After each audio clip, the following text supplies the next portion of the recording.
이 시간은 기독교 강요 3권 제20장 기도에 관한 부분입니다. 셋째 법칙, 나 자신에 대한 모든 신뢰를 버리고 겸손하게 용서를 구하여야 함이라고 하는 부분을 오늘 살펴보도록 하겠습니다.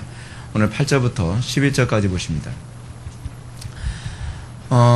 기독교 강요에서 칼빈이 기도에 관한 몇 개의 법칙을 지금 우리들에게 제시해주고 있습니다.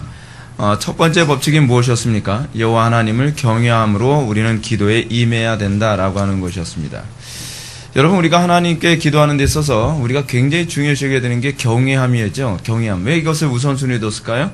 하나님을 함부로 대하지 말라는 것입니다. 오늘날 우리가 많은 사람들이 기도를 하는 데 있어서 기도가 굉장히 경솔하고 가볍죠.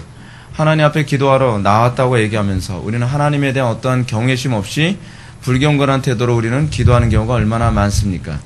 우리의 모든 출발, 예배라든지 우리의 기도라든지 우리의 삶의 모든 영역에서 우리가 항상 출발해야 되는 것은 하나님께 대한 경외심. 이 경외심은 곧 신중함, 이 조심스러움을 다 포함하는 얘기입니다. 거기서 우리는 기도가 시작되어야만 합니다. 두 번째로 우리가 살펴봤던 것이 무엇입니까? 하나님께 기도하는 데서 우리는 어떤 태도를 견져야 됩니까? 분명한 필요를 의식해야만 합니다. 필요를 의식하지 않고 기도한다는 것은 그 자체가 외식이라는 것이죠. 여러분, 우리가 오늘날 많은 사람들이 기도를 하면서 별 필요 같은 걸 느끼지 않고 그냥 형식적으로만 기도하는 사람들이 굉장히 많지 않습니까? 나라를 위해서 기도하자. 그냥 나라를 위해서 기도하는데 좋습니다. 근데 나라를 위해서 정말 열심히 기도해야 될, 생명 걸고 기도해야 될 어떤 필요성을 별로 느끼지 않는 것, 이거 좀 심각한 거죠.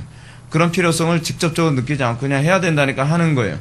여기서 얘기하는 필요성이라고 하는 것은 절감함을 얘기하는 것입니다. 하나님으로부터 이것을 소유하지 않으면 안 된다라고 하는 절박함, 이 절감성이 전제되어야 한다는 것이죠. 여러분들 기도할 때 여러분 그런 태도로 기도합니까? 우리는 기도할 때 이렇게 기도하는 경우가 굉장히 많이 있죠. 그냥 형식적으로 또 왔으니까 또 기도하는 거예요. 하나님, 거룩하게 해주세요. 뭐 맨날 하듯이 그냥 그렇게 기도하는 거죠. 하나님, 뭐 이 문제 우리 어려운 문제인데 해결해 주세요. 하나님, 저 이런 부분 뭐 어려운 그 사건이 있는데 해결해 주세요. 뭐 해줘도 그만, 안 해줘도 그만. 우리는 이런 식으로 기도하는 경우가 상당히 많이 있죠. 그래서 제가 지난 시간에 여러분한테 뭐라고 얘기했습니까? 우리는 기도할 때 그날 하나님께 응답받겠다는 각오로 기도를 하라. 사실 이것이 제가 우리 어머니한테 계속적으로 배웠던 훈련받았던 그런 기도의 태도입니다. 그것이 저한테 얼마나 유익한지 모릅니다. 그래서 저는요, 제가 기도하면서 어머니한테 그렇게 훈련을 받으면서 어떤 태도를 견지하게 됐냐면, 기도를 하면서 확신이 오기 전에는 그 기도를 다음 기도로 거의 넘어가지 않게 되더라고요. 어떤 문제가 있으면 그 문제에 대한 확신을 얻을 때까지, 그리고 그 문제에 대해서 하나님께서 나에게 응답해 주신다고 하는 그런 확신을 가질 때까지 그 문제를 집중적으로 기도를 해요. 그래서 때로는 2시간, 3시간의 기도에도 기도가 한 2가지 정도밖에 기도를 못할 때도 많이 있어요. 왜냐하면 기도를 했다는 게 중요한 게 아니라 여러분 기도했다는 것에 의의를 두지 마십시오. 그거 자체가 뭐가 되냐면 자기 의의가 돼버려요. 그거 자체가 우리는 얼마나 왜곡된 기도 생활인지 모릅니다. 기도의 영적 거인들은요, 대부분 다 그렇게 기도했다 그럽니다. 얼마나 많은 양을 기도했냐가 아니라 내가 얼마나 한 가지 그 기도 제목을 하더라도 그 응답을 반드시 받겠다라는 각오로. 이게 절박감이죠. 필요성을 가지고 기도하는 거예요. 많은 사람들이 기도를 하면서도 기도에 대한 어떤 변화가 안 나타나는 이유가 뭐냐면 그 기도에 대한 확실한 응답을 전제하지 않고 그냥 기도하면 그 들어주실 것이다라고 하는 막연함이 항상 문제인 거예요. 여러분 진짜 필요해 보십시오. 여러분 막연하게 기도할 수 있겠습니까? 못하죠. 내일 당장 큰일 날 거 생각하는데 여러분 어떻게 막연하게 기도하겠습니까? 우린 마치 어떻게 기도해야 되냐면 오늘 내가 기도 응답 못 받으면 내일 빚쟁이한테 또 쫓겨서 뭐 해외로 도망가야 될지도 모른다라고 하는 그 정도의 절박감. 그 정도 절박감 안 느껴주시면 하나님께서 느끼게 해주실지도 몰라요. 그럼 이제 사태가 심각해지는 거죠. 그죠? 하나님 꼭 그렇게 느끼야만. 넌 못 느끼더라? 느끼게 해줄게. 이거구나. 여러분. 그렇게 되면 안 되겠죠. 그죠? 근데 여러분, 그런 태도. 내가 오늘 기도했으면 내일은 반드시 그 문제가 해결되고, 내가 오늘 기도했으면 내가 집으로 돌아왔을 때 그 문제가 반드시 해결될 것이다라고 하는 기대감을 가지고서 기도하는 거예요. 막 확신이 올 때까지. 그러면 여러분 이렇게 기도하면 어떤 현상이 나타난다 그랬죠? 기도가 끝나고 나면 그 근심 걱정이 다 날아가고 소망이 가득한 상태에서 돌아가게 되죠. 여러분 그게 여러분들 성령 안에서 분명한 소망을 가지고 그 필요를 가지고 기도한 사람들에게 기도의 특징 특징입니다. 대부분 사람들이 기도를 해도 저는 기도에 잘 안 변하던데요. 이 자기가 변할 의지가 없는 거예요. 제가 변해야 된다는 필요성을 다시 못 느끼는 겁니다. 크게 불편하지 않은 거예요. 진짜 자기가 필요하다고 한다면 어떻게 기도해야 되죠? 야곱처럼 기도하는 거죠. 결판 짓듯이 죽기 살듯이. 그래서 여러분 손혜원 목사님 기도를 어떻게 하셨습니까? 정말 죽기 살기로 기도하는 거죠. 성경에 나오는 인물들 중에서 여러분 대충 폼 내가면서 기도한 사람은 없다 그랬죠. 여러분 한나, 저는 한나를 본 적이 없지만 한나는 아마 굉장히 좀 사람이 고상해 보이는 품이 있어 보이는 여자가 아니었을까라는 생각이 듭니다. 근데 하나님 앞에 기도하는 데 있어서는 사람 눈치 안 봐요. 그렇죠? 사람 눈치 안 보는 게 아니라 사람 눈치 볼 겨를이 없는 거죠. 왜냐하면 내 기도가 지금 당장 응답이 안 되면 난 미칠 것 같으니까. 내가 이 스트레스를 받아가면서 내일 또 살아야 된다고 하는 건 견딜 수가 없는 거예요. 근데 여러분 한나가 기도 응답을 받고 나서 어떤 그 반응을 보였죠? 평안한 마음으로 집으로 돌아갔더라라고요. 이게 기도 응답 받은 사람이 나타나는 특징이에요. 그렇다고 해서 뭐 한나에게 하나님께서 뭐 한나야 떡두꺼비 같은 아들 줄게 뭐 하나님께 그렇게 말씀하신 거 아니거든요. 근데 하나님께서 확신을 주시면 어떤 현상이 나타나냐면 그 마음이 온다는 거예요. 그것이 이미 구약과 신약에서 계속적으로 반복돼서 나타나는 모습이에요. 가장 여러분들이 기도다운 기도를 여러분들이 원한다고 한다면 특정한 문제가 있으면 그 문제를 해결하고자 하는 필요성을 정말 여러분들이 가지고 있다면 그 문제 해결하기 위해서 한 문제를 가지고서라도 밤새도록 결판 짓듯이 기도하는 법을 배우셔야 돼요. 그러면서 여러분들 기도를 배워가는 거예요. 자꾸 이렇게 세월 끌지 마시고 세월 끌면 어떤 문제가 생기냐면 점점 그 문제 때문에 지쳐버려요. 그렇죠? 그래서 하루 이틀도 아니고 한두 달도 아니고 이것이 1년, 2년, 5년, 10년을 끌면 점점 하나님께 대한 신뢰감도 막 흔들리고 내 자신이 정말 이 문제가 하나님 안에서 해결될 수 있을까라고 하는 이 두려움까지도 계속 몰려오거든요. 그러니까 이런 특정한 문제가 있으면 여러분들이 정말 이 문제를 해결한다라고 하는 필요성을 느낀다면 어떻게 해요? 금식을 해서라도 또는 철야를 해서라도 끝장 보듯이 기도하는 법 이런 배워야만 합니다. 끝장 보듯이. 그 끝장 보듯이 그 기도하는 걸 잘 못하는 것 같아요. 요즘 사람들 보면. 그리고 오늘 우리가 세 번째로 우리가 살펴봐야 될 기도의 법칙이 무엇입니까? 나 자신에 대한 모든 신뢰를 버리고 겸손하게 용서를 구해야 함. 그러니까 겸손과 용서에 관한 태도로 기도하라는 것이죠. 그 다음 시간에 우리가 살펴볼 것이 뭐냐면 소망을 가지고 기도하는 건데 다음 시간에 제가 할 얘기도 참 많아요. 그 소망을 가지고 기도함에 대해서도요. 오늘 우리가 이제 여기서 살펴보게 될 겸손한 태도로 기도해야 됨이라고 하는 부분을 좀 한번 살펴봅시다. 기도가 가지고 있는 아주 좀 신비한 특징이 하나 있습니다. 그것이 뭐냐면 기도는 겸손한 사람만 하고요. 그리고 기도를 하는 사람은 겸손해집니다. 근데 기도를 안 하게 되면 어떤 현상이 나타나냐면 기도를 안 하게 되면 겸손해지지 않는 것이 아니라 점점 더 교만해져요. 여러분 교만해진다는 이 단어에 대한 의미를 여러분들이 잘 이해하셔야만 합니다. 교만해진다라고 하는 이 의미는 내가 하나님을 의지하지 않고서도 살 수 있다고 하는 자신감이에요. 자신감이 뭐죠? 스스로 자자에다가 믿을 신자를 쓰잖아요. 그렇죠? 스스로를 믿는 감각이죠. 스스로를 믿는 감각이 점점 강해져요. 이거 굉장히 심각한 상태가 돼요. 우리는 스스로를 믿는 감각이 점점 죽어가야죠. 그래서 우리는 매 순간마다 하나님을 신뢰하고 하나님을 의지하는 태도를 견지해야만 합니다.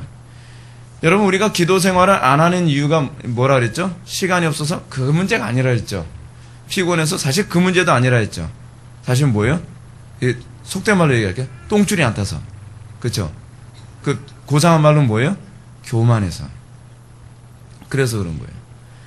여러분들이 정말 기도에 대한 필요성을 느낀다고 한다면 기도하지 않으면 살 수 없다고 생각한다면 잠을 줄여가면서도 기도하겠죠. 기도에 대한 필요성을 여러분들이 느낀다고 한다면 길거리 가면서도 기도하겠죠. 기도에 대한 필요성을 느낀다고 한다면 여러분들은 잠깐 짬을 내서라도 기도하겠죠. 여러분 군대 간 사람들이 기도 언제 하는지 아십니까? 화장실에 쭈그리고 앉아서 기도해요. 기도할 시간을 안 주니까요. 잠잘 시간도 부족한데 기도할 시간이 어디 있어요? 그러니까 마음은 애간장이 타고 기도는 안 할 수 없고 그러니까 그런 사람들은 이게 짬을 내서라도 기도 시간을 만들어가는 거예요. 근데 우리는 좀 그런 게 있죠. 좀 여유로워지고 점점 뭐가 좀 편해지면 자꾸 어디에 이제 그 핑계를 대냐면 시간이 없다고 얘기하거나 여건이 안 된다고 얘기를 많이 하죠. 근데 사실 어떤 면에서 옛날보다 여건이 더 좋아졌을 수도 있어요.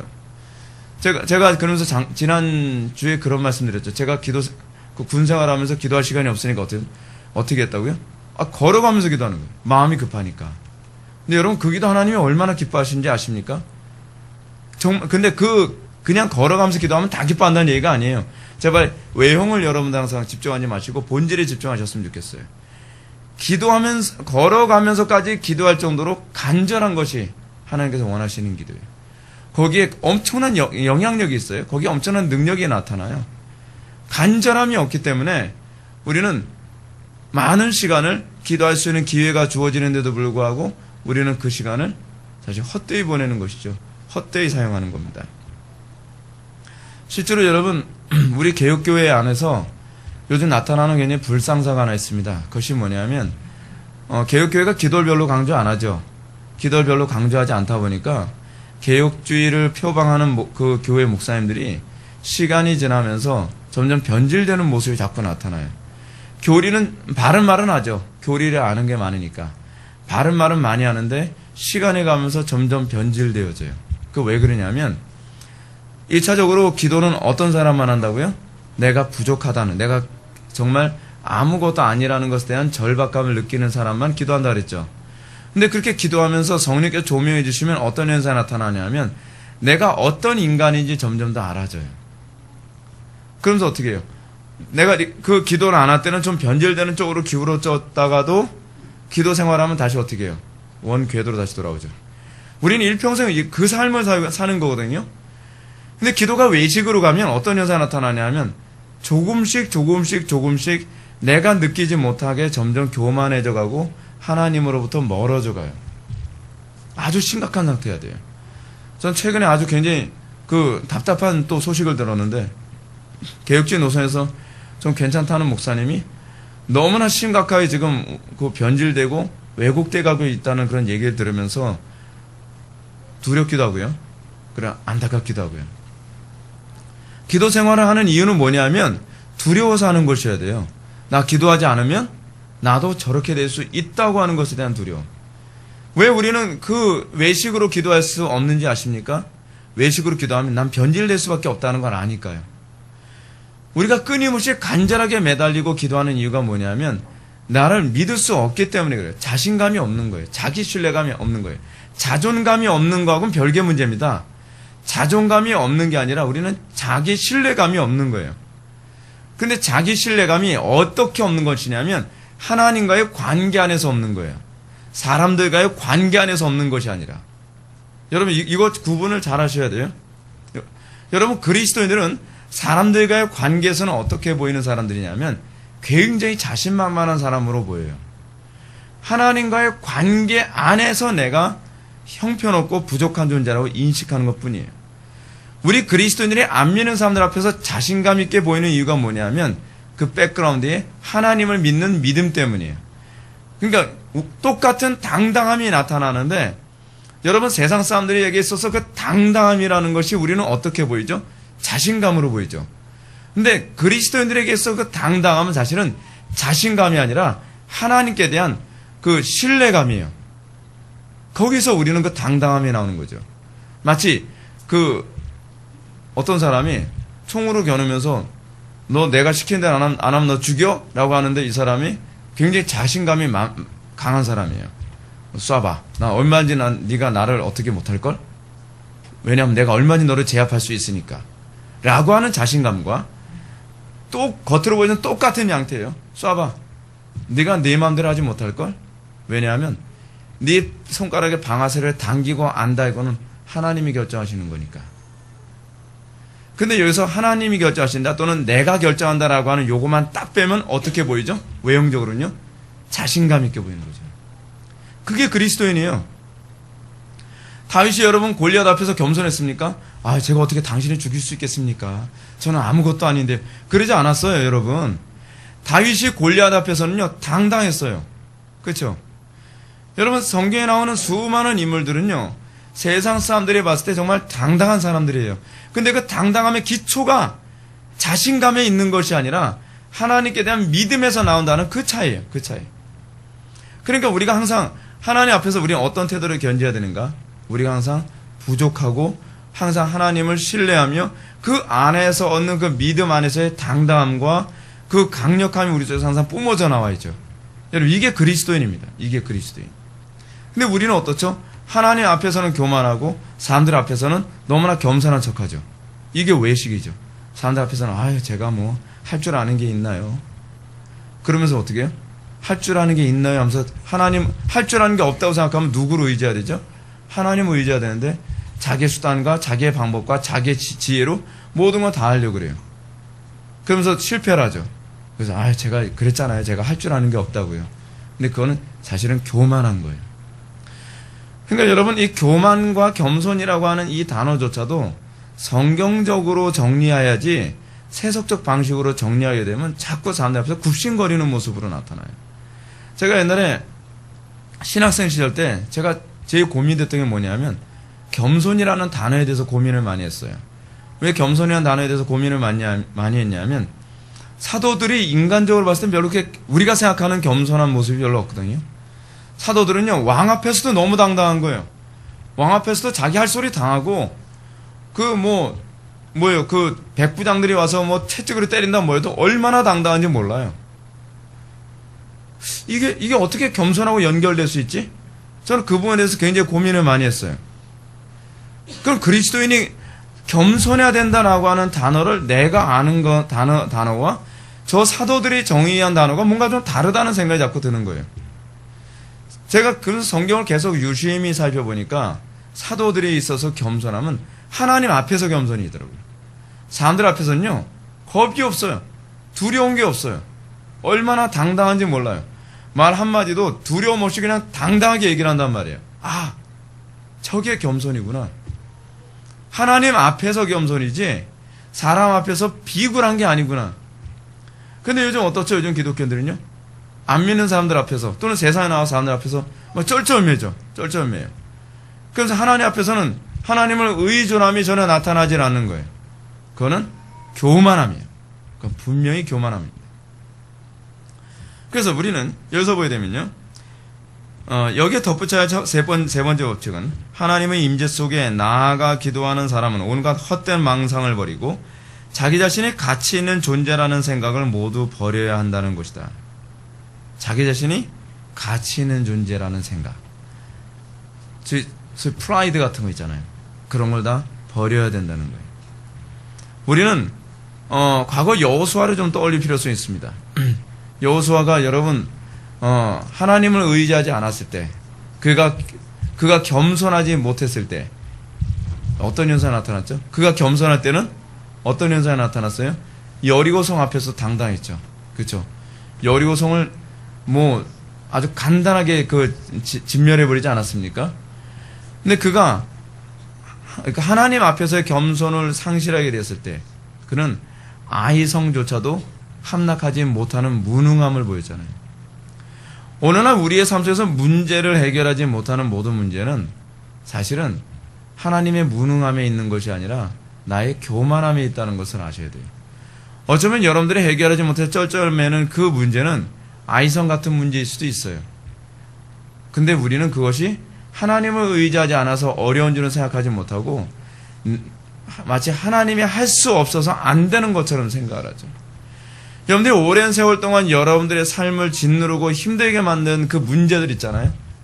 여러분, 하나님을 의지하는 가운데 한순간에 여리고성처럼 무너질 수도 있는 문제라는 거 알고 계십니까? 그 문제는 크냐 작으냐는 하나님 앞에서는 아무런 의미가 없어요.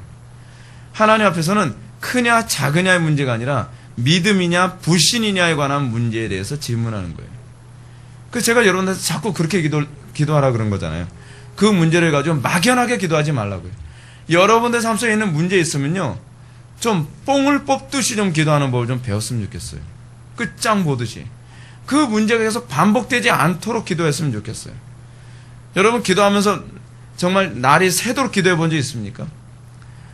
내가 기도하다가 지쳐서 쓰러질 정도로 여러분 기도해 본 적 있습니까?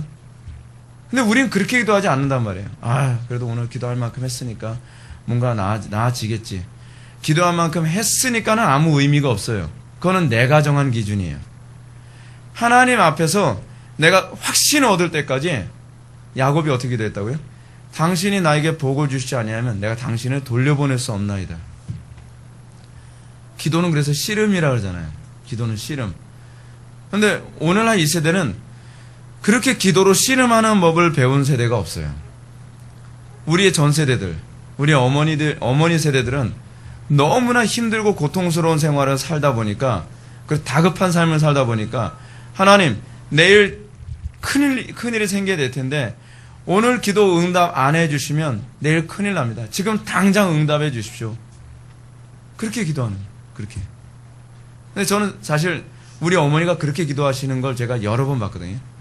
하나님께서 얼마나 연단을 혹독하게 하시는지, 오늘 당장 응답 안 받으면 내일 큰일 나게 생긴 거예요. 우리 아버지가 이제 급성 간염으로 돌아가시 일보 직전 상태에 됐었는데, 아버지하고 같이 어머니하고 둘이서 기도원에 가셨거든요. 기도원에 가셨는데, 거기서 기도하면서 그렇게 기도하는 거예요. 지금 해결해 주지 않으면 안 됩니다. 그러니까 우리 아버지가 급성 간염 때문에 어느 정도로 힘드셨냐면, 그때가 제가 초등학교 몇 학년 때인가요? 한 5학년? 6학년쯤 그쯤 됐었던 때인데, 집안이 완전히 초상집 분위기였어요. 아버지가 눕지도 못하고 앉지도 못하고 서지도 못하고 머리가 너무 아프고 그 눈은 황달이 오고 얼굴은 새카매졌었거든요. 근데 뭐 돈이 너무 없으니까 해결할 수 있는 방법이 없는 게, 병원에 갈 수 있는 방법이 없었어요. 그래서 아버지 모시고 그때 그 말씀 하시더라고요. 나중에 지나와서 하신 얘기가, 가서 못 고치면 그냥 죽을 생각하고 거기서 그냥 장사 치르겠다라는 생각을 하고 그냥 그 기도원에 올라가셨다 그러더라고요. 추운 겨울이었거든요. 근데 그 추운 겨울에 가서 기도굴에 들어가서 기도하고 오시면 좀 낫고, 기도하고 오시면 낫고, 내려올 때는 완치돼서 내려왔었어요. 그래서 지금 얼마나 건강하게 사시는지 몰라요. 근데 항상 기도는 그렇게 하거든요. 그래서 그때 우리 아버지가 기도하시는데 그런 응답을 받으셨다 그러더라고요. 걱정하지 마라. 너는 내 거다. 하나님께서 그렇게 말씀하시는 것 같은 소리를 들었대요. 그리고 나서 싹 치유가 돼버린 거예요. 절박함. 지금 당장 응답해 주지 않으면 전 뒤로 한 발자국도 물러설 수 없습니다. 이런 태도. 야곱같이. 야곱이 여러분 왜 그렇게 기도했죠? 야곱에겐 더 시간이 없는 거예요. 더 이상. 야곱이 지금 이 문제를 하나님과 씨름해서 결판을 짓지 않으면 누구를 만나야 되죠? 형 에서를 만나야 돼요. 형 에서가 나를 만났을 때 그 마음이 안 변하면 나와 자기의 가족들은 다 진멸당하는 거거든요. 근데 그 기도의 응답을 받고 나서 형이 어떻습니까? 올 때는 죽이려고 온 거였거든요. 이제 우리가 창세기 지금 설교를 듣게 되니까 이제 나중에 그 부분을 이제 듣게 될 텐데, 죽이려고 왔다가 중간에 마음이 바뀌어버린 거예요. 어떻게 바뀐 거죠? 누가 설득했나요? 하나님만 할 수 있는 일이 생긴 거죠.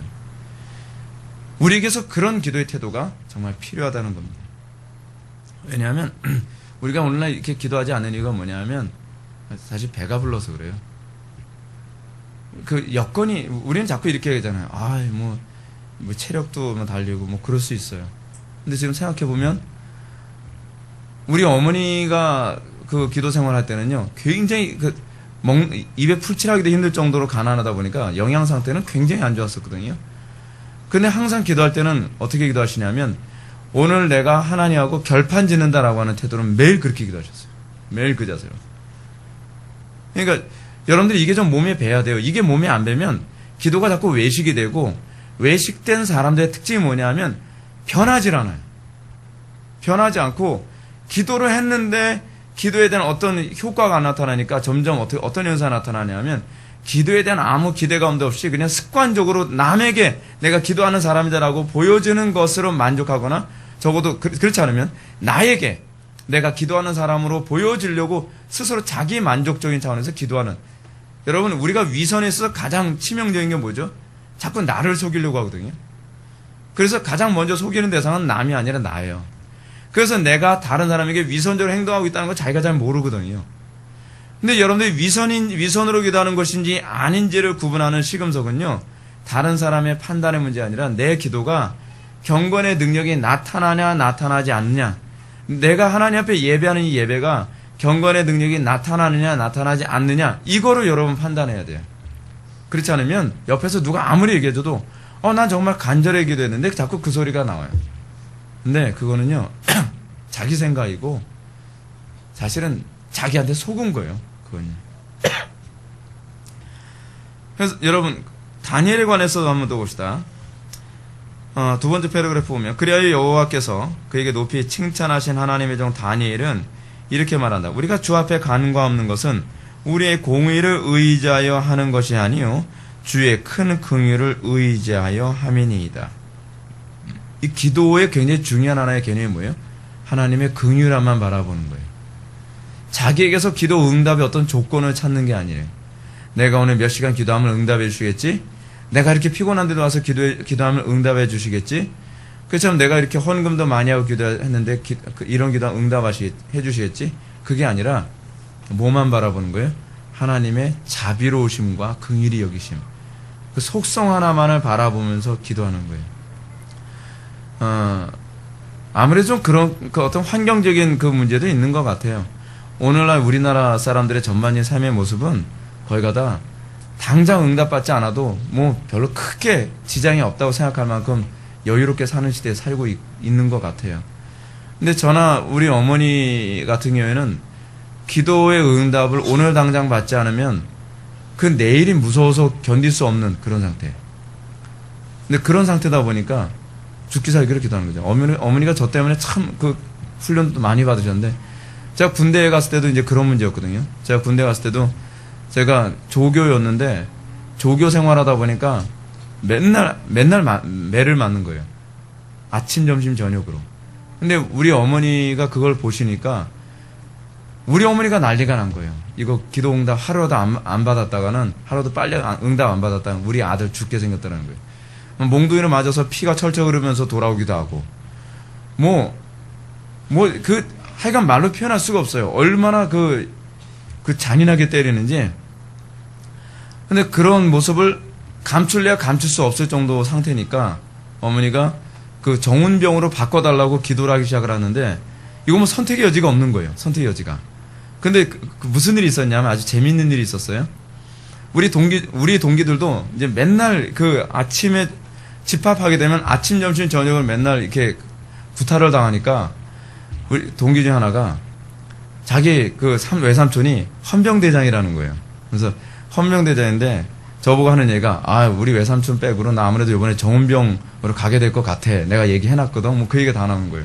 근데 저는 백도 없고 아무것도 없잖아요. 그러니까 그 정운병 자리는 TO가 하나 남았거든요. 근데 우리 어머니가 그 문제가 기도를 하시는데 토요일날 정운병 그 보직을 누구한테 줄 것인가 토요일날 결정되거든요. 근데 아침에 딱 모여서 집합 딱 했더니 우리 어머니가 밤새도록 기도하셨거든요. 새벽 3시, 4시까지만 기도하셨는데 하나님께서 확신을 주시는 걱정하지 마라. 내가 책임진다. 하나님께서 확신을 딱 주시는 거예요. 근데 처음 이게 딱 동기들 다 모여가지고 다 이렇게 서 있는데 우리 동기는 굉장히 자신만만했죠. 헌병대장이니까 자기 외삼촌이. 근데 당연히 자기가 될 거다 딱 했는데 정운병으로 제가 돼버린 거예요. 그러니까 기도의 응답에 관해서 정말 결판짓듯이 기도하는 거예요. 아니 하나님 응답하셔야 돼요. 응답하셔야 돼요. 완전히 이런 식으로요. 그러면서 저도 어머니한테 그렇게 기도 생활에 훈련을 받는 거예요. 기도는 막연히 하고서 하나님께서 응답해 주시겠지가 아니구나. 응답해 주세요구나. 지금 결판을 내는 거구나. 확신을 갖는 거구나. 그러니까 여러분 그렇게 기도하고 나면요 두려운 게 없어요. 달라진 게 아무것도 없어도요 기도하고 확신을 딱 가지면 정말 두려운 게 없어져요. 제가 강단에 서서 기도할 때도 제가 항상 그렇게 기도하는 거거든요. 오늘 하나님께서 성령 부어주실 것이라는 것에 대한 확신을 가지고 강단에 서는 거예요. 근데 신기한 게 뭐냐면 제가 1년에 설교하면서 확신 없이 쓸 때가 몇 번 있어요. 근데 그날은요 설교 거의 죽서요. 신기해요. 거의 예외 없이 죽을 쓰게 하세요. 그때는 여러분들이 먹을 때도 참 미움 먹는 표정으로 앉아 있어요. 그래서 정말 이거는 예외 없이 하나님께서 나에게 그렇게 역사하시는구나. 여러분들은 매번 그렇게 기도하는데 좀 많이 훈련되셨으면 좋겠습니다. 예. 요번에도 제가 이제 총회 가서 제가 아무래도 총회 모임 가게 되면 기도 생활하기 참 여건이 안 좋거든요. 근데 하나님께서 어찌나 저를 사랑하시는지 기도하지 않으면 안 되는 환경으로 또 저를 뭐라고 하시는데, 정말 피곤하더라고요, 진짜. 그래서 꼭두 새벽에 일어나서 다른 목사님 다 주무실 때 무릎 꿇고 딱 기도를 하는데 또 마음에 평안한 거 확신이 딱 오더라고요. 그러니까 하루가 또 달라지는 거예요. 그래서 완전히 어제와 오늘이 완전히 싹 달라지는 그런 느낌 있잖아요. 그렇게. 그러니까 여러분들이 매번 기도를 하면서 좀 그렇게 기도하는 태도를 좀 견지할 수 있었으면 좋겠습니다.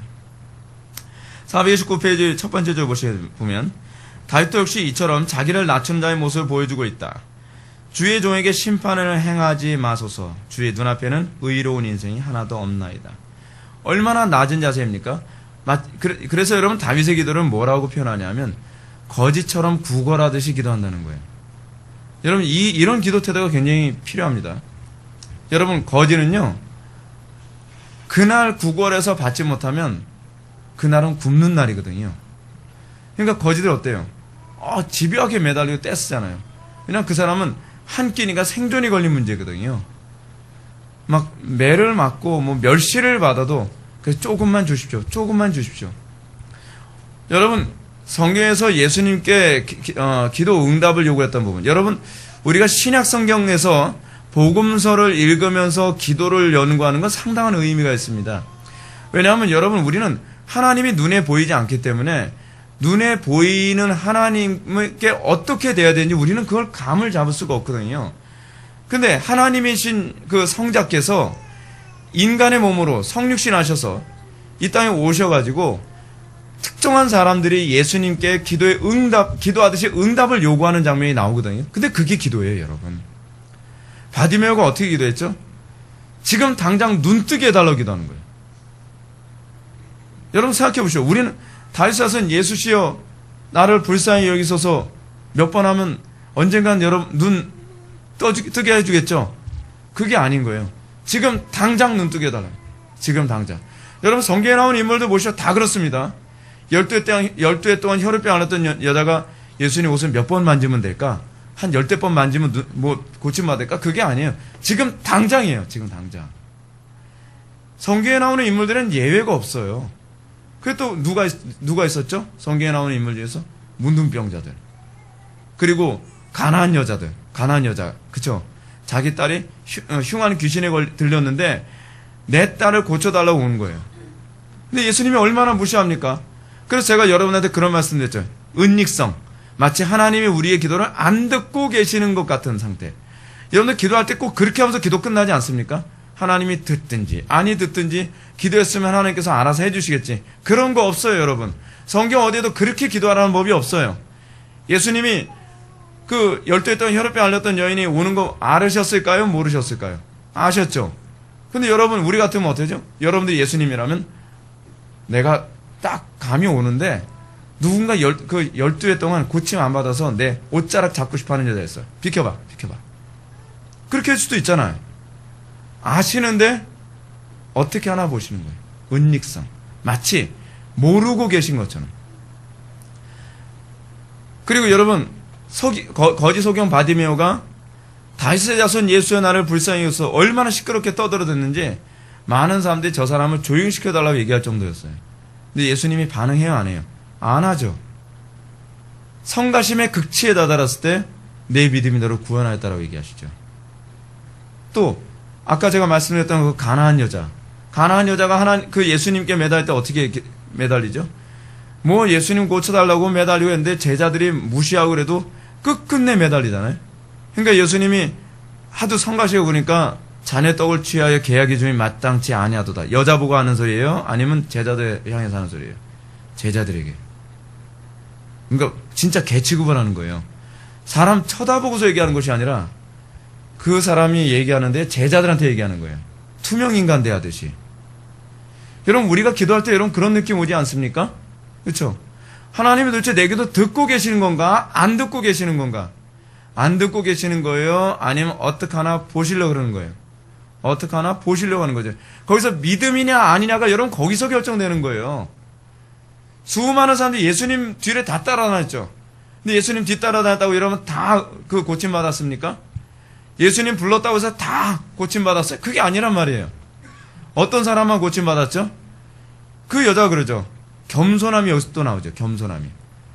주여 올소이다만 개도 자녀의 밥상에서 떨어진 부스러기를 먹나이다.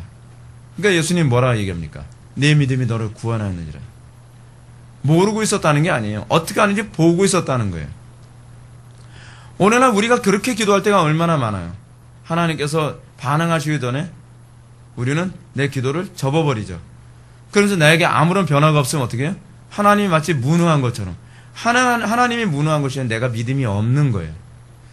믿음이 여러분 뭐라 그랬습니까? 믿음이요. 믿음은 특정한 시점까지 가는 게 믿음이에요. 푸른 불 앞에 서는 게 믿음이 아니라 나름대로 절할 수 없습니다. 사드락에서 아벳느고처럼 말이에요. 절할 수 없어요. 저는 왕과 왕의 신상에게 절할 수 없습니다. 너 자꾸 그러면 너 푸른 불에 넣는다. 절할 수 없어요. 야, 평소보다 10배로 더 뜨겁게 하거라. 절하겠습니다. 그래서 할 만큼 했으니까 하나님께서 믿음으로 여겨주시나요? 아니죠. 뭐가 믿음이요? 푸른 불 안에 들어가는 것까지. 신앙은요, 죽는 신흥이 아니라 죽어야 돼요. 하나님 말씀 앞에 순종하는 신흥이 아니라 끝까지 순종하는 거예요. 근데 우리는 항상 거기서 믿음과 믿음 아님이 거기서 구분되죠. 대부분 거기까지 못 가는 거예요. 우리의 인내는 끝까지 인내하는 거예요.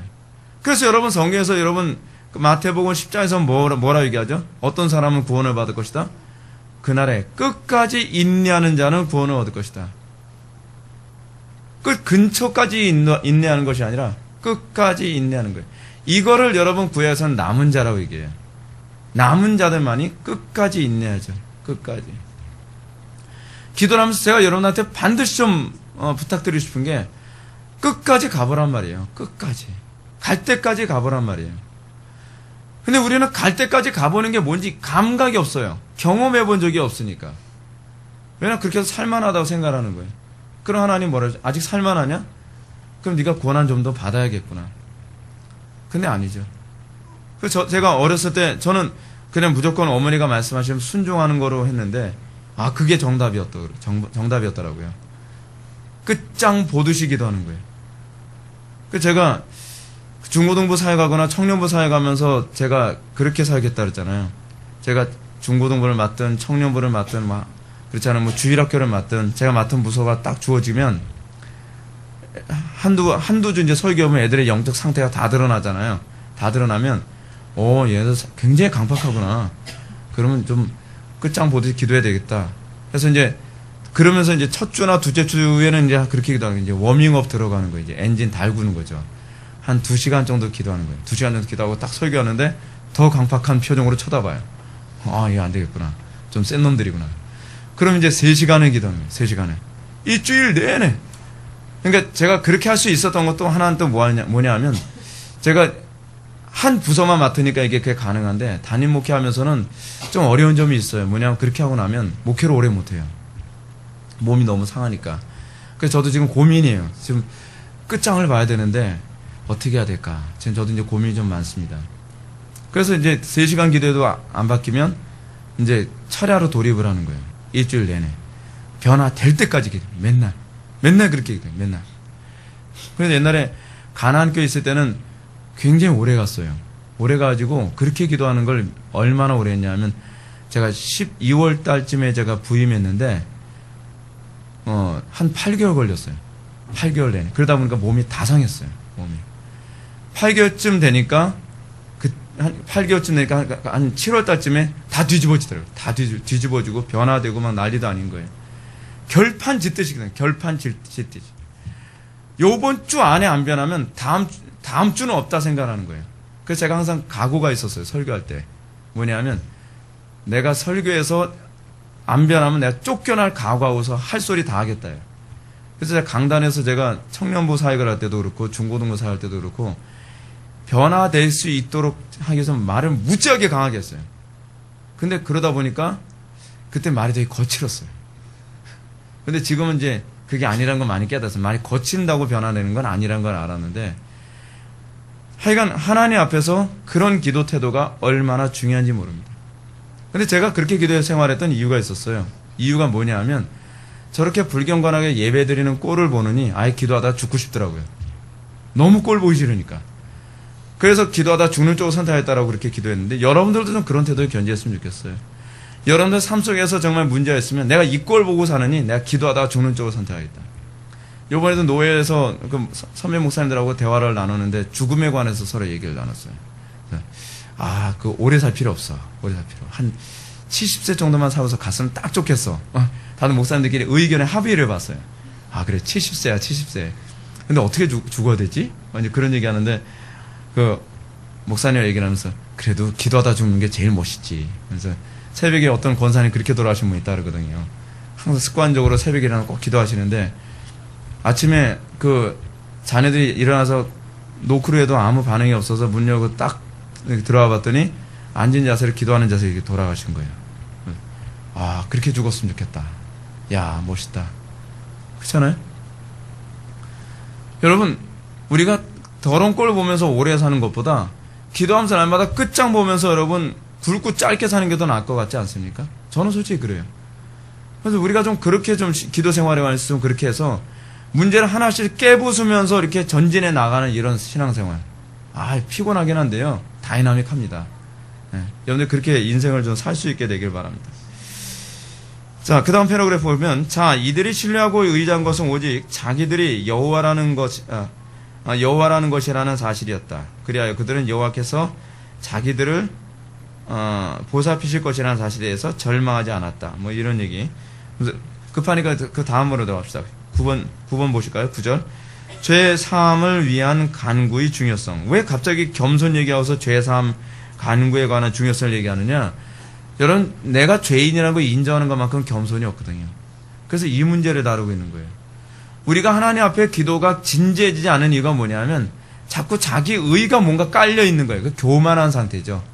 하나님 앞에 내가 죽을 만큼 심각한 죄인이라는 그 절박감과 낮은 자세로 기도에 임하는 거. 이걸 이제 얘기하고 있는 거예요. 그래서 두 번째 9절에 나오는 것이 죄 사함을 위한 간구의 중요성을 얘기하는 겁니다.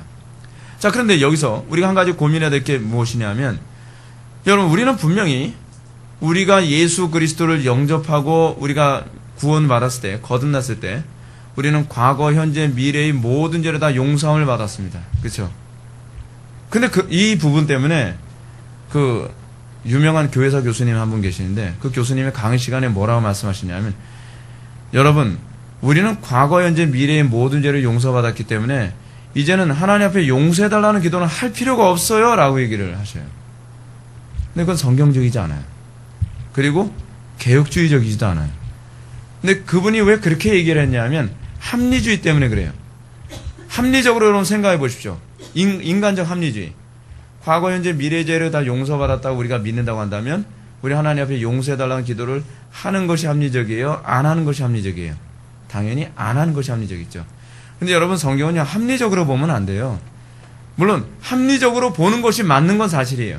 근데 어떤 영역에서는 합리성이 안 맞을 수도 있어요. 왜 안 맞는지 아십니까? 우리가 가지고 있는 합리성과 성경이 추구하는 합리성의 차이가 있어서 그래요. 근데 그걸 자꾸 우리가 가지고 있는 상식이라고 하는 합리성을 가지고서 성경을 해석하다 보니까 그런 오류에 빠지는 거예요.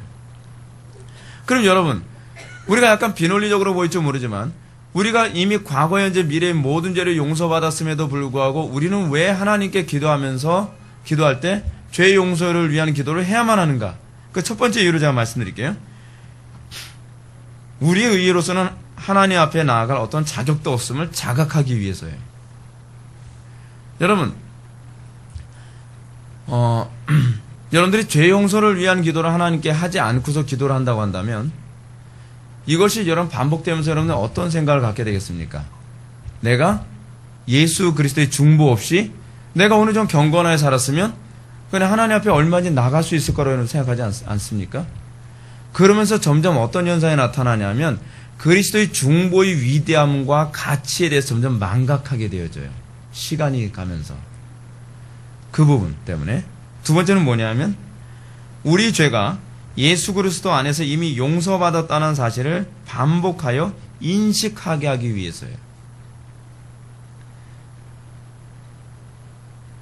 우리 죄가 예수 그리스도 안에서 날마다 여러분 그렇게 기도하잖아요. 하나님, 제가 오늘도 불경건하게 살았고 뭐 이렇게 살았고 죄를 졌고 의도했든 의도하지 않았든 제가 거짓말을 했고 이런 얘기를 하나님께 구하면서 예수 그리스도의 보혈의 피로 정결하게 씻어 주시옵소서. 내 의로서는 내가 아버지께 나아갈 아무런 자격이 없습니다. 아시죠? 예수 그리스도의 의가 필요합니다. 예수 그리스도의 의를 힘입어 내가 아버지께 나아가기 원합니다. 그러면서 오늘 하루 생활하면서 범죄했던 부분을, 내가 교만했던 부분, 내가 완악했던 부분, 내가 게을렀던 부분, 여러분 이런 부분을 정리해 나가야 돼요. 그 세 번째, 왜 우리는 이 기도가 필요한가? 성화를 위해서 필요해요. 여러분 생각해 보십시오. 우리가 죄 문제를 해결하려고 하는 첫 번째 이유는 무엇이냐면 하나님께 나아가기 위한 것인데, 문제는 이것 때문에 우리가 내가 매일 반복적으로 특정하게 저지르는 죄를 하나님께 자백하는 과정이 없으면 우리는 이 죄 문제를, 내 나쁜 습관, 나의 그 변화되어야 될 습관에 대해서 싸우려고 하는 의지가 상실되어져 버리죠. 구체적으로 생각해 보십시오. 내가 무슨 죄를 저질렀다. 이거를 구체적으로 오늘 고하면서 하나님께 나아간다 생각해 보십시오. 매일 이걸 똑같은 죄를 또 고하다 보면 어떤 현상이 나타나죠? 죄송하죠, 하나님 앞에. 그럼 이 문제, 이 죄 문제를 해결하기 위해서 점점 더 어떻게 해요? 내가 강력하게 기도하게 되는 태도를 견지하겠죠. 성화를 위해서 필요한 거예요. 끊임없이 특정한 죄에 대해서 아파하고 이 죄 문제가 더 이상 하나님 앞에 기도한 데서 거론되지 않기를 원하는 마음을 품겠죠. 그것 때문에 우리에게 날마다 특정한 죄를 용서를 위한 기도를 하라는 거예요. 그렇지 않으면 여러분들은 맨날 잘 사는 것처럼 생각을 하고 오늘 하루 어떻게 살았는지는 덮어놔버리고 맨날 내가 구할 것만 구한단 말이에요. 그러다 보니까 이런 사람들의 특징이 뭐냐면 기도는 많이 하는데 변하질 않아요. 그죠? 그러니까 날마다 여러분들이 특정한 죄, 내가 오늘날 범하는 죄를 하나님 앞에 구하고 구체적으로 구해야 돼요. 그냥 이렇게 좀 제발 기도하지 마세요. 하나님, 제가 오늘 불경건하게 살았습니다. 용서해 주세요. 그럼 제가 하나님이라면 질문을 뭘 어떻게 불경건하게 살았는데 제가 좀 나쁘게 살았어요. 아니 뭘 어떻게 나쁜데 좀 창피하게 살았어요. 아니 구체적으로 얘기하라니까. 근데 실제로 여러분 성령께서 역사하시면 어떤 현상이 나타나죠? 내 죄가 뭉퉁그려져서 느껴집니까? 구체적으로 느껴집니까? 구체적으로 느껴져요. 구체적으로 하나하나 행위에 대해서 혐오감을 느끼게 만들고, 그래서 여러분은 회개가 터지면 어떤 현상이 나타나죠? 조그만 죄 하나까지 구체적으로 구하게 돼요. 왜냐하면 하나님 앞에서는 큰 죄, 작은 죄 문제가 아니거든요.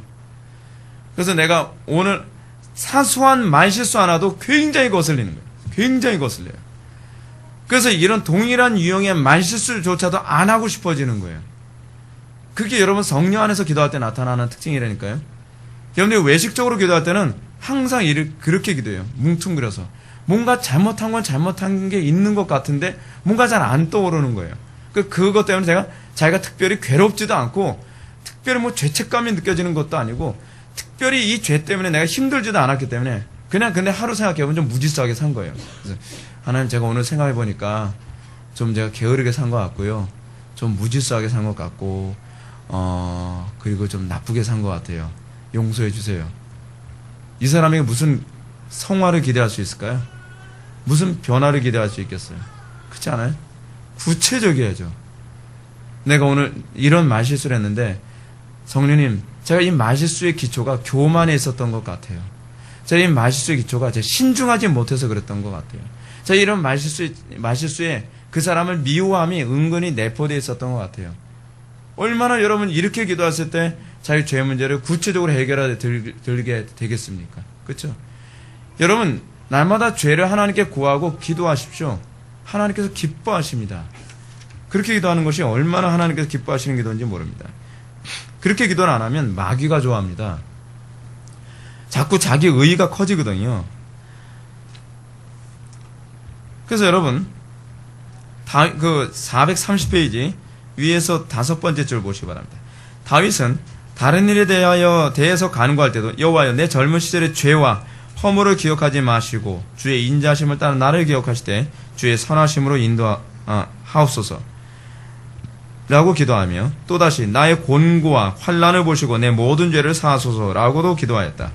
여기서 볼 수 있듯이 날마다 그날 지은 죄들을 하나님 앞에서 내어놓는 것만으로는 안 되고 오래전에 망각 속에 사라져 버린 것 같은 죄들까지도 하나님 앞에 내어놓아야 한다는 사실이다.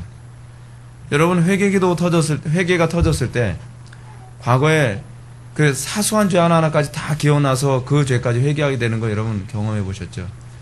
저는 옛날에 우리 집이 구멍가게를 했었는데 제가 사탕을 너무 좋아해가지고 우리 어머니가, 제가 원래 순종을 굉장히 잘하는데 사탕하고 장난감 문제에 대해서는 순종이 잘 안 됐어요. 그 유혹이 너무 강했어요. 저에게는. 저희는 힘들었어요. 구멍가게 하는데 맨날 사탕이 널려 있잖아요. 먹고 싶은데 먹지 말라는 거예요. 근데 제가 원래 그런 성격은 아닌데 사탕에 대해서는 굉장히 적극적이었어요. 제가 어머니가 먹지 말라는데 일단은 무로 뜯고 보는 거예요. 그럼 못 팔잖아요. 그럼 우리 어머니가 에휴 가져가라. 그래서 사탕을 먹었대요. 저는 기억이 없어요, 사실은요. 전 진짜 기억이 없어요. 근데 우리 어머니가 그렇다고 그러니까 그런 줄 아는 거죠. 그리고 제가 이제 우리 어머니가 이제 이런 얘기를 하신 적이 있어요. 제가 장난감에 대해서 이 집착이 대단했거든요. 근데 우리 집이 이제 구멍가게를 하다 보면 옛날에 구멍가게는 장난감도 팔았잖아요. 근데 장난감을 팔려고 이제 딱 구멍가게에다 이제 딱 디스플레이를 해놓으면 제가 그걸 동네 아이들이 사고 싶어서 안달이가 나야 되는데 제가 갖고 싶어서 안달이가 나는 거예요. 그래서 결국 막 자고 일어나면 눈만 뜨면 졸라대는 거예요, 제가. 근데 저는 받을 때까지 졸라대거든요. 그러니까 우리 어머니가 질렸대요. 야, 너는 졸라도 한 달이 가도 안 까먹니 어떡해? 뭐 놀래시는 거예요. 그래서 우리 어머니 하신 얘기가, 야, 저주반 축복반 이렇게 얘기하는 거예요. 기도할 때나 그렇게 기도해라 이놈아. 근데 그게 말대로 됐어요. 아유, 얼마나 좋은 건지. 그래서 제가 그렇게 한 것이 떠오르는 거예요. 나이가 되면서. 그 문제에서 굉장히 회개 많이 했어요.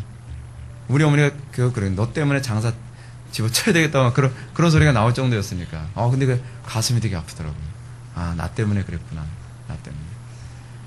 여러분, 우리 지금 웃으면서 얘기하지만 그 부분도 하나님 앞에서는 아닌 거죠. 생각나면 회개해야 되는 거예요. 그래서 하나님 앞에 다 죄를 고하고 또다시 이런 죄가 반복되지 않도록 하는 것이죠. 여러분, 이게 굉장히 필요합니다. 근데 그 과정을 통해서 하나님과의 관계가 점점 더 클리어해져 가요. 근데 우리는 자꾸 이렇게 되는 게 문제예요. 하나님 잘못했어요 라고 엉엉 울고 나서 또 그 죄를 아무런 경각심 없이 또 범하고 있다는 게 이게 아주 심각한 문제인 거예요. 특정한 죄를 여러분은 회개했으면 어떻게 되죠? 똑같은 죄를 범하지 않도록 하기 위해 어떤 태도를 견져야 되죠? 긴장하고 있어야죠, 항상요. 긴장하고 있어야 돼요. 제가 하나님 앞에 받은 좋은 성품이 하나 있는데, 저는 그런 성품을 하나님께 주셨거든요. 어렸을 때서부터. 우리 부모님이 하지 마라 그러면은 그 문제에서 또 지적을 받을까봐 항상 긴장하고 있는 거예요. 똑같은 지적을 안 받게 하기 위해서. 그래서 2번 다시 하지 말라라는 소리가 저한테 거의 다 안 나왔거든요. 근데 여러분, 그게 저는 회개라고 봐요. 회개를 하려면 특정한 부분에서 내가 하나님 이거 잘못했습니다. 그러면 이 부분에서 똑같이 반복되지 않기 위해 할 수 있는 모든 씨름을 해야 돼요. 우리가 그런 태도를 견지하길 바랍니다.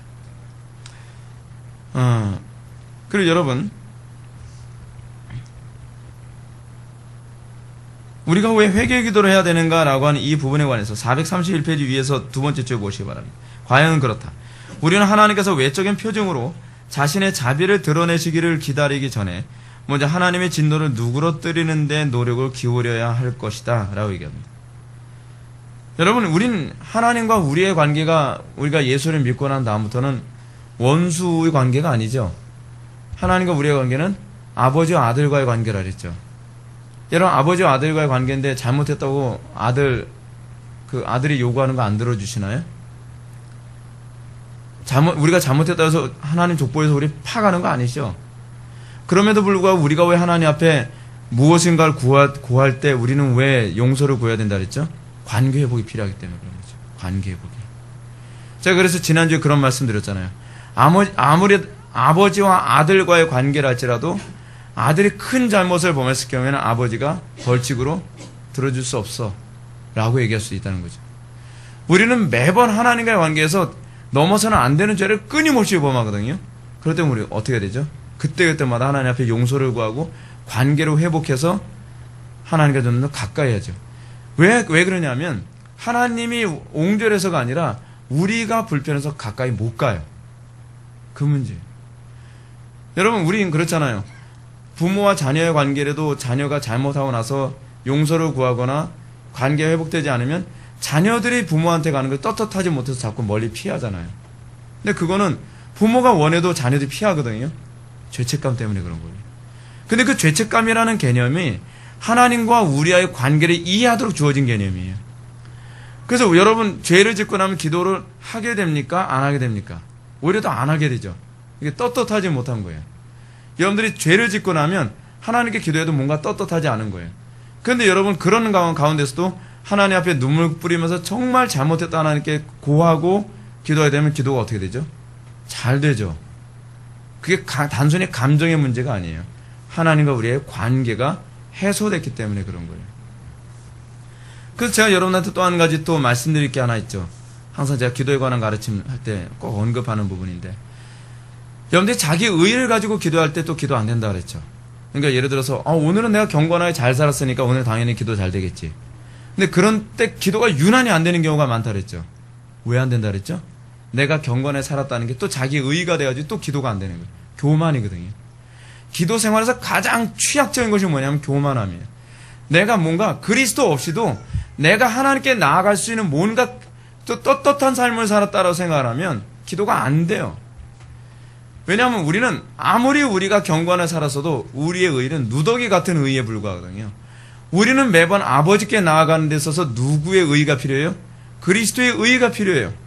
그렇기 때문에 우리는 매번 겸손한 자세로 그리스도의 의만을 의지하며 우리는 하나님께 기도하는 태도를 견지해야 돼요.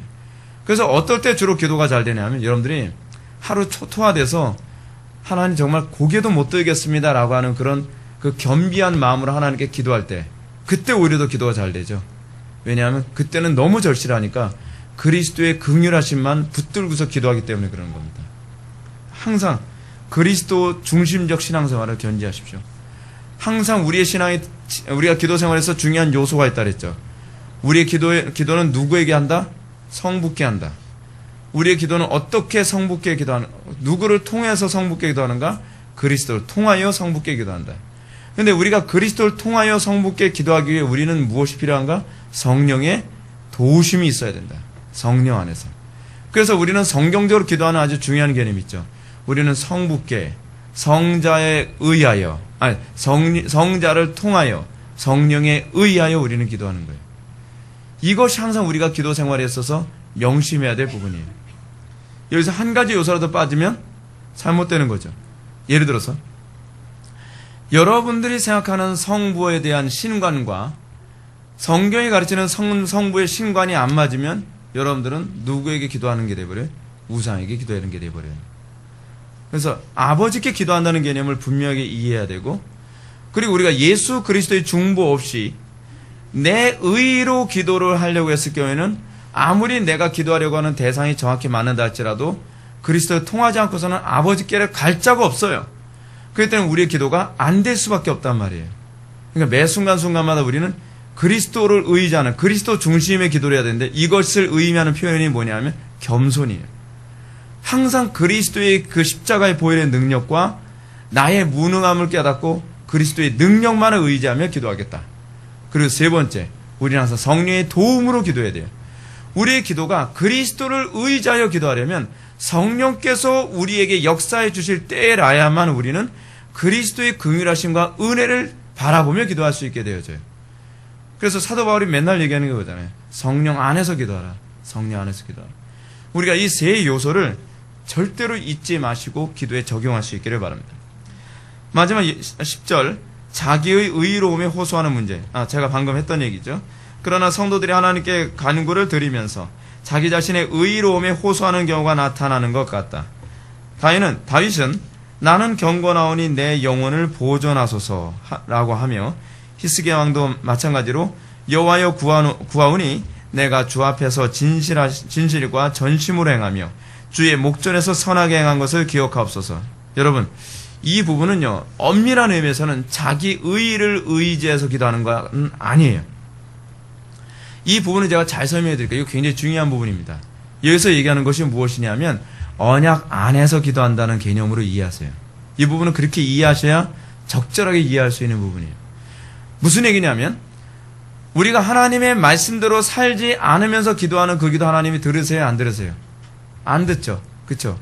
잠언의 말씀처럼 율법을 돌이켜 듣지 아니하는 자의 기도는 뭐하다? 가증되다라고 하죠. 혐오스럽다는 거예요. 하나님께서 그런 기도 안 들으시죠.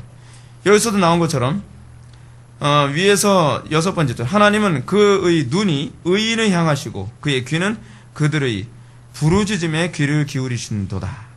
또 무엇이든지 구하는 바를 그에게 받나니 이는 우리가 그의 계명을 지키고 그 앞에서 기뻐하시는 것을 행함이라. 무슨 얘기냐면 우리가 죄에서 돌이켜서 하나님의 언약 안에서 기도하는 것만 응답되어진다는 얘기예요. 우리는 하나님의 언약 밖에서 기도하는 경우가 얼마나 많이 있습니까? 그렇죠? 불법을 저지르고 죄를 저지르고, 예를 들어서 내가 하나님의 말씀대로 살지 않으면서 하나님 이거 해주세요 라고 하는 기도가 여러분 말이 돼요, 안 돼요? 안 되죠. 근데 우린 그런 기도를 너무나 많이 해요. 주일 성수도 제대로 안 하면서 하나님 이거 잘해 주십시오. 내가 하나님 앞에 11조 하나 드리는 것도 아까워하면서 하나님 사업 잘 되게 해주십시오. 사업 잘 되면요 11조 뭡니까? 12조도 제가 드릴 수 있어요. 그거 다 아니죠. 우리가 하나님과의 관계 안에서 우리가 기도할 때는 항상 내가 언약 안에 있는 상태에서 기도해야 돼요. 예를 든다면 이래요. 제가 부교육자 생활하던 것도 예를 들게요. 제가 부교육자 생활하면서 여러분 완전한 의의를 얘기하는 것이 아니라 내가 믿음으로 그 언약 안에 있다는 개념이에요. 제가 부교육자 생활하면서 하나님의 말씀대로 정확하게 말씀을 선포하고 어떤 고난이나 어려움이 있다 할지라도 타협하지 않고 정확하게 목회를 하면서 하나님 이 사역에 부흥을 허락해 주십시오 라고 기도하는 것이 옳습니까? 아니면 타협할 거 다 타협하고 남들한테 욕먹을 거 피해갈 거 다 피해가고 설교를 개떡같이 하고 그래서 하나님 부흥 주십시오 죽기 살기로 기도한다 해서 부흥이 올까요? 안 오죠? 그 얘기예요. 성경에 나오는 수많은 인물들이 예를 들어서 여러분 다윗이 전쟁에 나올 때 어떤 식으로 하냐면 하나님께 정하신 율례가 있죠. 그 율례를 다 지키면서 하나님 내가 하나님의 뜻대로 모든 면에서 깨끗하게 정결하게 전쟁에 임합니다. 이번 전쟁에 하나님 함께 하시고 역사에 주옵소서. 이게 다윗이 전쟁하는 방식이에요. 여러분들 직장 생활하거나 이런 사회생활하면서 여러분 하나님 말씀대로 살면 어려움 많이 와요. 점점 불리한 일 많이 생겨요. 근데 그러면서 했던 기도가 다윗은 그거예요. 다윗은 뭐라고요? 여호와여 내가 구하오니 내가 주 앞에서 진실과 전심으로 행하며 주의 목전에서 선하게 행한 것을 기억하옵소서. 무슨 말인지는 맑게 알아들어지죠. 무슨 말인지 알겠죠. 내가 타협할 거 다 타협하면서 역사해달라? 그런 거 없어요, 여러분. 하나님 말씀 내가 죽으면 죽으리이다. 내가 하나님 말씀에 사는 것 때문에 내가 손해보면 손해보리이다. 하나님 역사해 주십시오. 응답해 주십시오. 우리가 그런 식의 신앙생활의 태도가 필요하다는 겁니다. 오늘날 한국교회 교인들은요 타협할 거 다 타협하면서 하나님 응답해달라는 거예요. 그게 아니에요. 내가 언약 안에 있는 게 먼저예요. 내가 주의 율례를 지키면서 기도하는 게 먼저예요. 우리의 기도 생활에 얼마나 많은 부분이 그런 부분에서 많이 좀 어려움이 있습니까? 내가 하나님 말씀대로 순종하면서 남편들아 아내에게 이렇게 하라, 아내들아 남편에게 이렇게 하라, 부모들아 자녀에게 이렇게 하라, 이런 부분 명령 다 있죠. 그 명령을 염두에 두고 하나님 말씀에 순종하면서 우리가 하나님 말씀에 순종하는 그 행위에 뭘 기대하는 거예요? 하나님의 역사와 기적을 기대하는 거예요. 여러분 생각해 보십시오.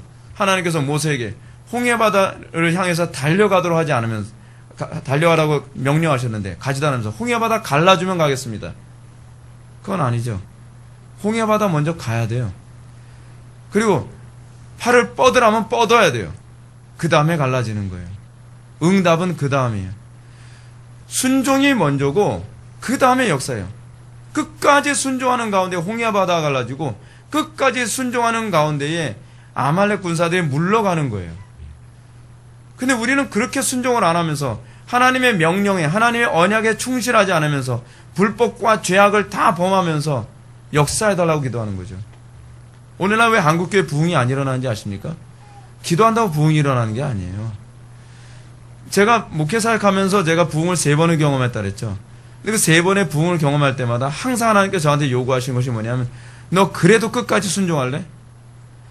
제가 다른 교회에서 부교육자 생활하면서요, 부흥 달라고 기도하면서 하나님 말씀 정확하게 증거하고, 그리고 하나님 말씀을 정확하게 목회를 하니까 온 교인들이 다 미워요.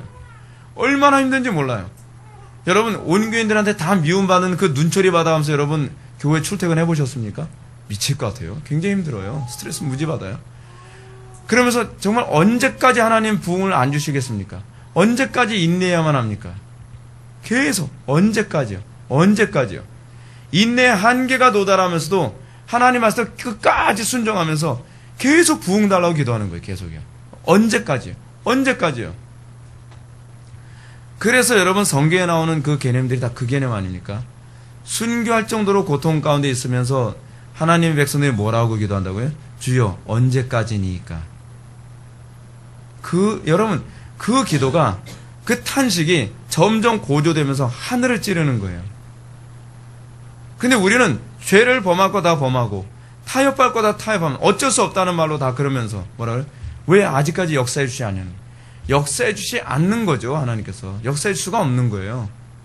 왜냐하면 우리부터 언약 밖으로 나왔으니까요. 우리가 언약 밖에 나왔다는 건 하나님께서 언약을 성실하게 지켜줘야 될 의무가 없는 거예요. 그래서 항상 구약에서는 여러분, 예를 든다면 니느웨 성을 내가 구원해 주겠다 할 때 전제가 뭐예요? 니느웨 성 사람들이 회개하면이에요.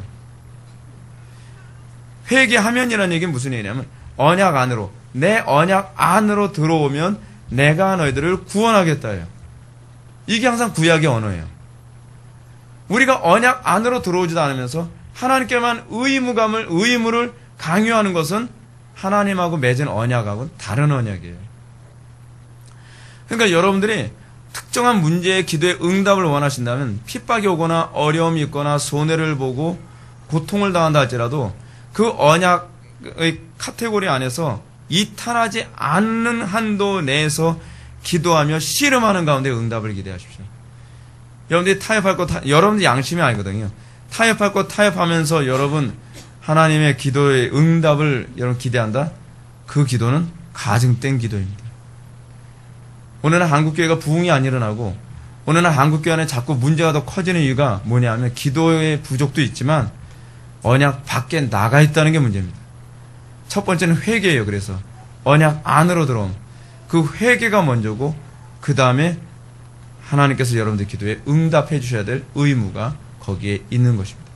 이 마지막 때를 살아가면서 우리의 기도와 언약이 얼마나 밀접한 관계가 있는지 여러분 잘 아셔야 돼요. 그리고 왜 강단에서 교리를 정확하게 가르쳐야 되냐면 내가 언약 밖에 있는지 언약 안에 있는지 교리를 안 가르치면 알재간이 없어요. 그러니까 난 기도를 열심히 한다는데 뭔가 자꾸 막혀있다. 여러분 막혀있다는 소리 여러분 많이 하잖아요. 기도하는데 뭔가 막혀있는 것 같다. 막혀있다는 얘기가 무슨 얘기냐면 관계의 문제도 있지만 우리가 하나님과의 관계에서 언약을 깨뜨렸다는 것이 분명해요. 하나님과 언약이 깨어진 상태에서는 하나님께서 우리의 기도에 응답해 주셔야 될 이유가 없거든요. 그러면 여러분들이 설교 통해서 내가 하나님과의 관계에서 내가 인내하고 지켜야 될 영역, 그 언약에서 내가 벗어나지 않아야 될 영역이 무엇이었는가를 먼저 아셔야 되고 그 언약에 들어온 상태에서 기도했을 때 그때서부터 이제 기도가 불을 뿜기 시작하고 제대로 역사가 나타난 겁니다. 그래서 사단이 회개를 싫어하는 이유가 바로 거기 있어요. 회개하지 않는 기도는요, 사단은 밤을 새도록 기도해도 우습게 여기거든요. 근데 언약 안에 들어오면 기적이 나타나요. 그 언약 안에서 기도했을 때는요, 사단이 무서워 떨어요. 그러니까 여러분들이 항상 하나님의 언약 안에 내가 있는지를 점검해야 돼요. 그래서 기도의 전제는 뭐예요? 회개 기도에서 시작해야 돼요. 회개 기도에서.